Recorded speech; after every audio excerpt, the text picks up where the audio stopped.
Pagkakita ko dito, akala ko ba naman meron na naman tayong bagong buried female. Tuwan-tuwa ako kasi nga madadagdagan na naman yung ating mga buried.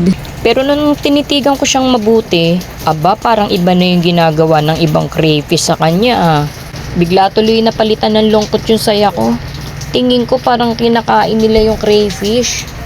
So naisip ko na rin na malamang nito, nag-molt nitong crayfish na to at inaatake ng mga kasama niya. Ay, naku, nag-molt. Inaatake nila.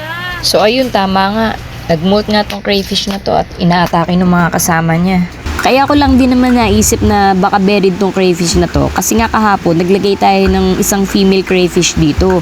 Kaya napaisip din ako, sabi ko, ang bilis naman nilang nabuntis. Excited yarn. Kukunin na natin siya dito para ibukod natin siya ng lagayan. O kaya isasama ko muna siya dun sa rep tub kung saan nandun yung mga krillings na maliliit. Magbabaka sakali tayo na baka makasurvive siya dun. Sayang din kasi ang laki na netong crayfish na to. Sa ngayon hindi pa natin makikita kung anong gender neto kasi nga magkadikit pa yung clone niya. Malambot na malambot pa kasi kaya hindi pa natin makikita yung kulay ng clone niya. Sana nga hindi ito yung babaeng inilagay natin kahapon. Dahil pag nagkataon, masasayangan na naman tayo ng isang female. Pero tingin ko dito sa crayfish na to parang male crayfish eh.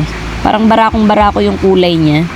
Tsaka para makitid yung katawan, ang mga female crayfish kasi medyo malapad yung katawan. Yung kahan ng katawan nila.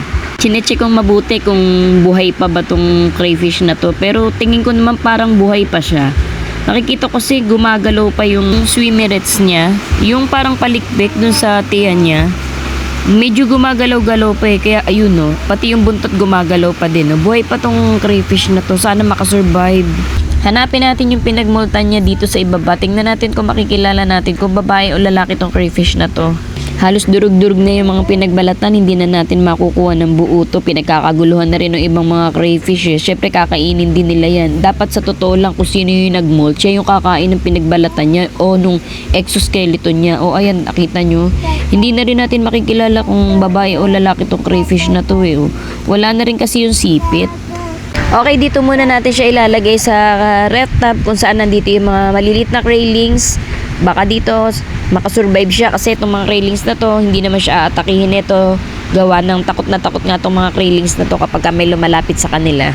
Ito lang talaga yung mahirap kapag wala tayong masyadong malaking lagayan eh, o kaya kukunti yung mga lagayan natin kasi hindi natin sila mapagbukod-bukod. Kaya dun sa mga gusto mag-alaga ng crayfish, dapat ngayon pa lang isipin nyo na kung saan kayo kukuha ng mga lagayan na gagamitin ninyo. Meron akong idea, yung mga rep tub dun sa junk shop, may nahihingi doon.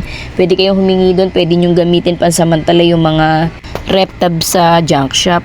Yung iba, pinamimigay lang yun nila sa junk shop, pero yung iba naman, binibenta nila ng mga 50 pesos. Pwede na din yun, wag na tayong choosy kung wala pa tayong budget na paggawa ng concrete fund. Tsaka kung nagsisimula pa lang tayo, hindi pa naman tayo dapat gumawa ng malalaking lagayan kasi baka mamaya hindi rin kayo magtagal sa pag-aalaga, pagsawaan nyo rin, sayang naman.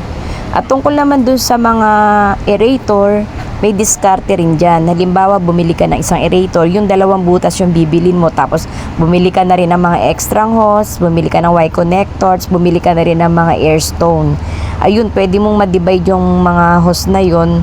Pwede ka maglagay ng apat na aquarium yung malalagyan mo ng hangin. Tapos kung mas maliliit pa yung lagayan mo, baka kaya pang gawing 6 yung malalagyan mo ng hangin.